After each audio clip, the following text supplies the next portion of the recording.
ఏసే సిలువ మీద అందరూ అనుకుంటున్నారు, ఏంటి ఈయన దేవుడా, ఇలా నిలిపేస్తే, ఇలా చంపేస్తే, ఇలా అయిపోయి ఈయన ఒక దేవుడా అనుకుంటున్నారా?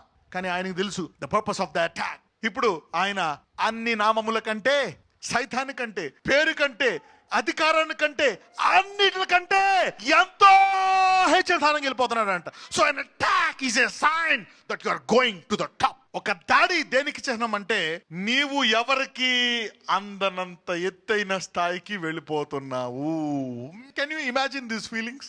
ఈ రెండు ఫీలింగ్స్ ఉండాలి బిలీవర్ కి. You need to have both the feelings. అందుకే అంటారు జ్ఞానము. God want to talk to you.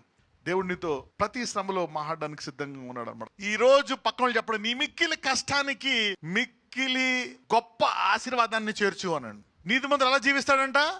Faith. This is faith language. Nobody can receive it. కేవలము దేవుని ప్రేమించు వారికే పనిచేస్తుంది. It's will work only for true God lovers.